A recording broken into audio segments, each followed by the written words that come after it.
Después de un 2020 para el olvido, el 2021 se encamina a ser el año de la normalización, de la recuperación post-pandemia. El principal desafío que van a tener las principales economías va a ser acercarse lo máximo posible a la tendencia de crecimiento que abandonaron con la irrupción del virus. Ahí lo que van a tener que hacer es establecer estrategias eficientes de vacunación y de reapertura de aquellos sectores más castigados para poder lograrlo. Básicamente después, en lo que es la política económica, van a tener que recoger el barrilete de los impulsos monetarios y fiscales que fueron abismales los de este año. La verdad es que los desafíos de estas economías pasan por ahí. Respecto de las economías emergentes, quizás haya alguna dificultad adicional en la cuestión o alguna necesidad mayor de desarmar la expansión fiscal, porque son economías con fundamentos un poco menos sólidos y el mayor endeudamiento las deja en una posición más débil, pero básicamente pasan por ahí. En este contexto, la situación de Argentina nuevamente es una situación especial. Argentina no comparte esta agenda, tiene una agenda absolutamente propia, y si bien estos desafíos también son los de Argentina, a Argentina se le agregan muchos otros más, que están dados básicamente por la dificultad o por la compleja situación macro que enfrenta. Por eso le dedicamos el informe semanal a hablar un poco de los desafíos de Argentina para 2021, también como para darle un cierre al año y empezar a cambiar el chip y pensar en el año que viene. Y ahí lo que hicimos fue distinguir tres grupos de desafíos que enfrenta. Unos son los que son tan urgentes como importantes. El segundo grupo es desafíos que son muy importantes, pero quizás no son tan urgentes, y otros que no son ni tan urgentes ni a priori tan importantes. Ahí, básicamente, dentro del primer grupo de los urgentes y los importantes, el primero, incluso hasta cronológicamente, es el de llegar a un acuerdo con el Fondo Monetario. Ahí, para nosotros, el programa con el fondo es la llave de todos los desafíos que siguen y que vamos a estar comentando acá y que se explica en el reporte, porque básicamente nos da la posibilidad de imponer un esquema de políticas consistente y programado en base a metas cuantitativas que abarquen todos los problemas, los desafíos que vamos a ir detallando. Ahí no es solo un tema del cuándo, o sea, de cuándo se firma el acuerdo, que ojalá sea antes de febrero de 2021. El cuándo es importante, sobre todo para la dinámica de precios de mercado, y sobre todo también porque la dinámica de reservas, a medida que pasa el tiempo, también se va complicando más, sobre todo el nivel también. Pero no es solo un tema del cuándo, sino también del cómo, y en eso nosotros, en nuestro informe semanal del viernes pasado, hicimos un poco, expusimos un poco qué es lo que nosotros pensamos, de que cómo puede ser el acuerdo. Pero también, sobre todo, creo que lo importante a destacar es que el acuerdo, o el desafío, mejor dicho, no termina con la firma del programa, sino que va a seguir durante todo el año y probablemente durante todos los años que dure el programa. Acá básicamente el desafío es ir cumpliendo las metas que se van fijando en la firma, y si las metas no se cumplen, bueno, ir logrando los waivers necesarios, pero sin que esto se transforme en una negociación muy hostil que termine derribando el acuerdo. Eso sería un escenario muy negativo. Así que el desafío no solo pasa por firmarlo rápido, sino también por después, una vez que está firmado, ir llevándolo de la mano. Otro desafío urgente e importante es prometer un mayor esfuerzo fiscal que el presupuesto. Nosotros venimos diciendo hace rato que el 4,5% de déficit primario para el año que viene luce poco. Parece que está en línea con todas las economías emergentes, pero cuando uno mira las economías por ahí de las emergentes, las que son más comparables a Argentina, quizás hacen un esfuerzo un poco mayor desde el punto de vista fiscal. Nosotros deberíamos estar un poco más alineados a ello. y creo que con el programa, con el fondo, puede venir algún sendero de consolidación fiscal un poquito más acelerado, donde alguna meta de déficit más cercana al 3,5% para el año que viene.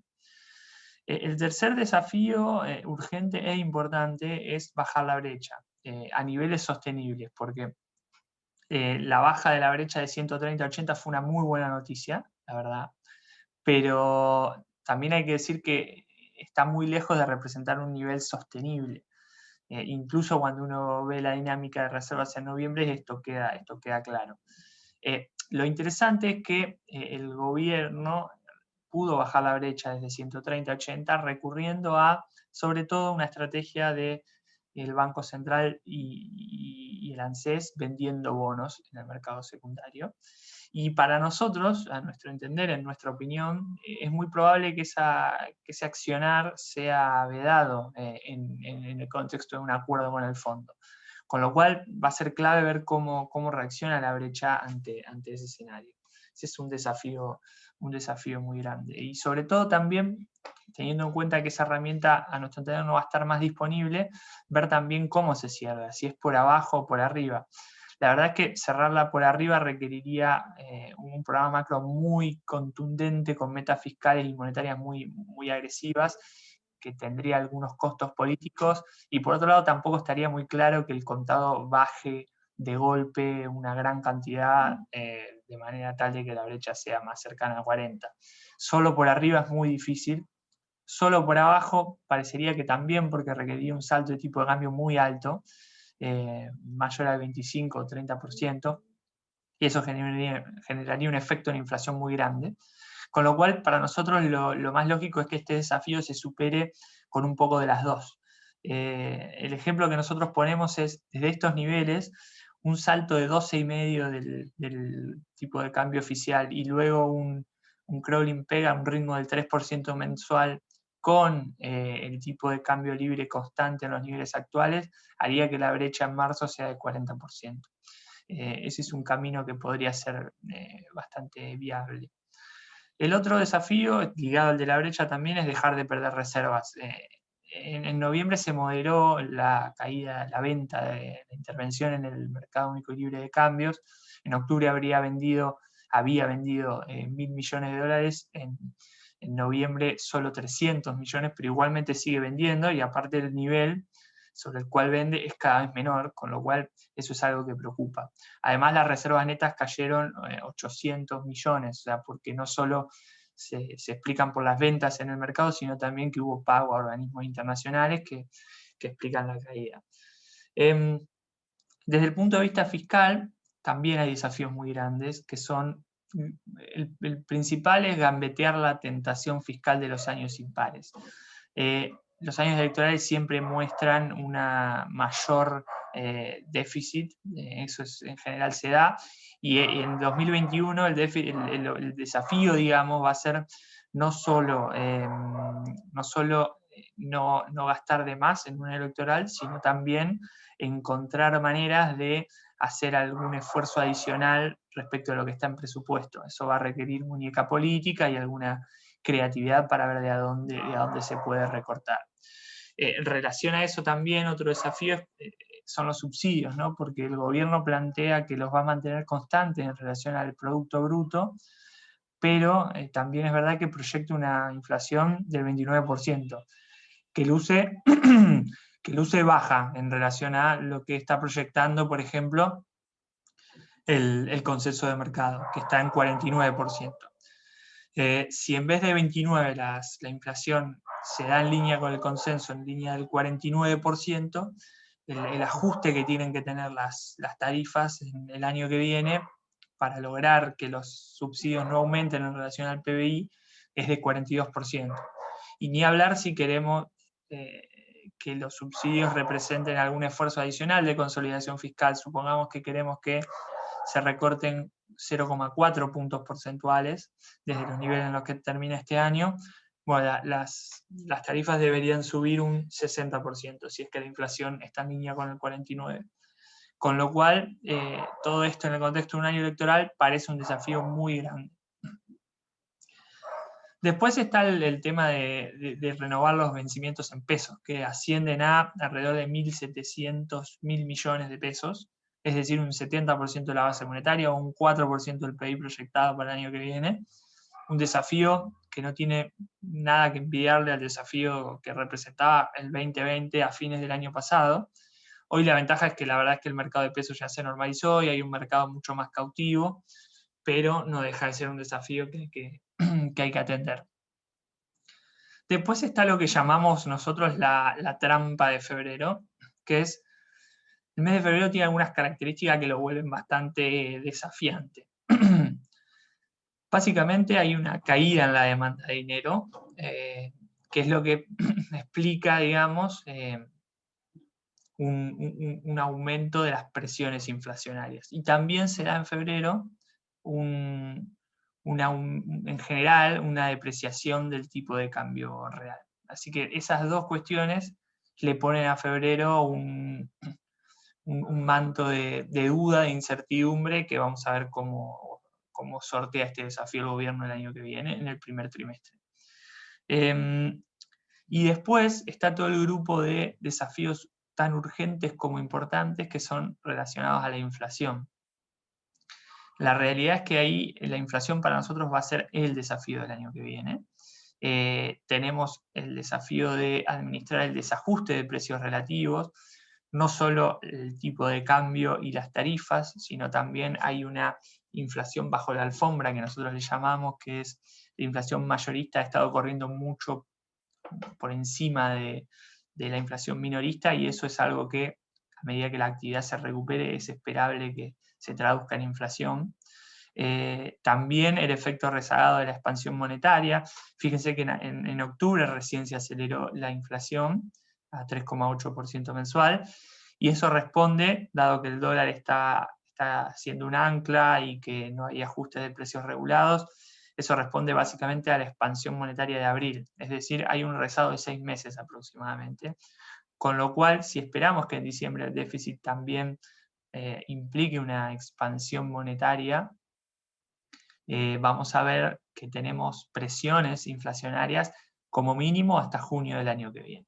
Y después también está el tema de las paritarias, con salarios reales que cayeron fuertemente este año, seguramente el año que viene, un año electoral, probablemente también los sindicatos empiecen a reclamar ajustes salariales que le van a poner, digamos, van a requerir un esfuerzo del gobierno en administrar ese tema. Y por último, el último desafío urgente e importante es resistir con un nivel peligroso de pasivos remunerados. Hoy por hoy los pasivos remunerados ascienden a 32 mil millones de dólares, más o menos, al tipo de cambio oficial, que son prácticamente el doble de lo que empezaron el año, digamos. En el año, cuando empezó el año estaban alrededor de 15 mil millones de dólares.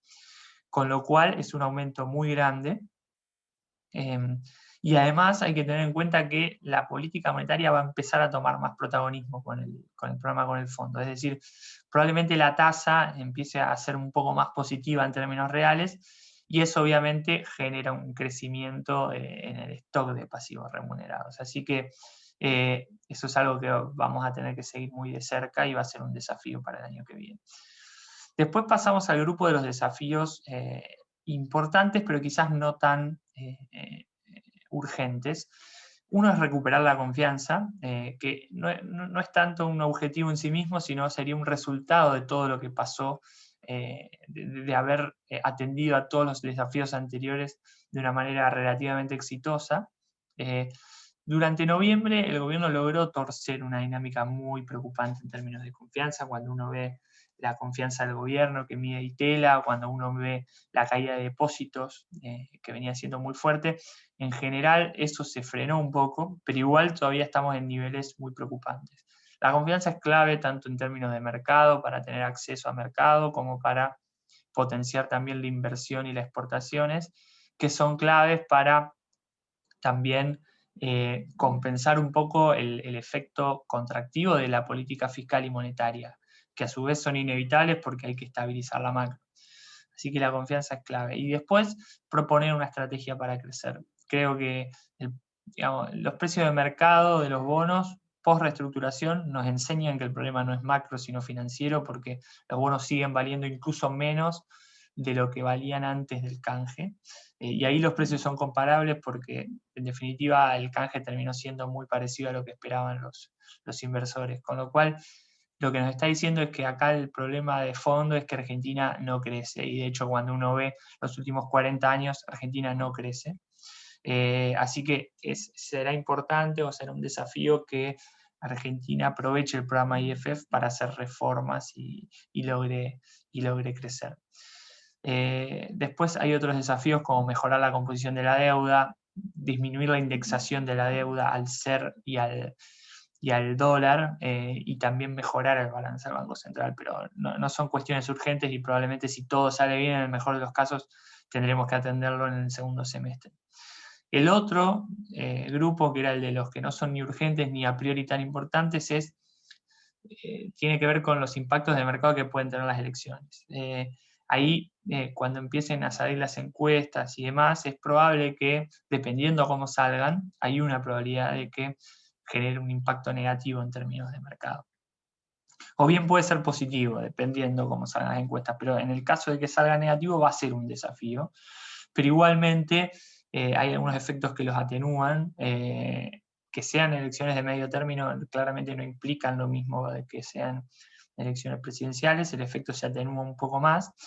Y además todavía falta, las primeras encuestas que se pueden empezar a tomar en serio, digamos, van a empezar a salir recién a mediados de año que viene, con lo cual no es nada urgente. Así que bueno, espero que les haya servido y que sirva para reflexionar un poco qué es lo que podemos esperar o qué le tenemos que pedir al año que viene. Y también les recomiendo que lean el reporte porque ahí hay mucha más información adicional. Así que muy buen fin de semana para todos y que lo disfruten.